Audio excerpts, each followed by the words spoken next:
If we are issuing pardons, however, there is one person that President Trump should pardon from federal charges forthwith.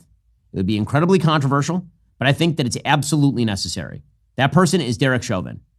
President Trump should, in fact, pardon Derek Chauvin. He should. He should pardon him his federal charges. If we are talking about reversing the evils of the last several years in American life, obviously COVID and its handling was a massive evil.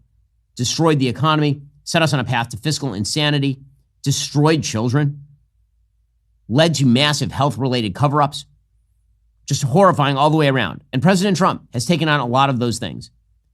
But when it came to BLM, the inciting event for the BLM riots that caused $2 billion in property damage in the United States and set America's race relations on their worst footing in my lifetime, was in fact the railroading of Derek Chauvin in the death of George Floyd.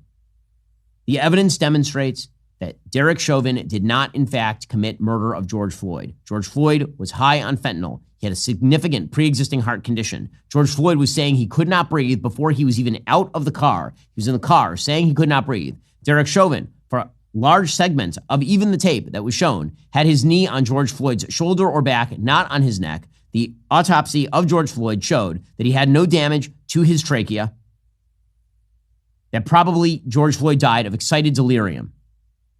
There were no accusations, even at trial, that Derek Chauvin had committed a hate crime against George Floyd or that he targeted George Floyd because of his race.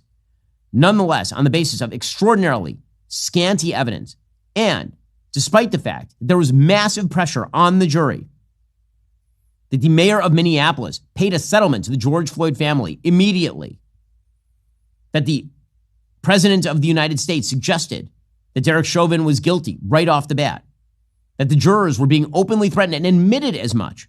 Despite all of that, Derek Chauvin was convicted on federal charges and pled guilty to federal charges.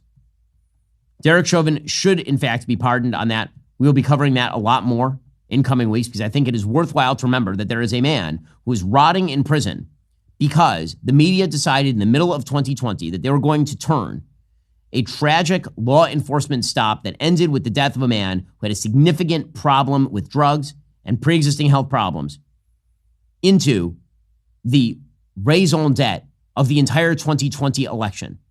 And it led to vast chaos.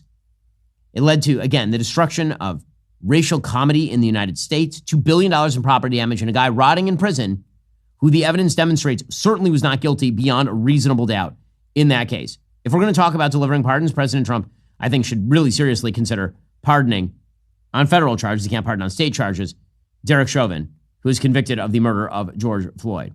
As I say, we will be covering this pretty extensively in the coming weeks. Right now, you should go to pardonderek.com and sign our petition asking President Trump to grant justice to Officer Derek Chauvin.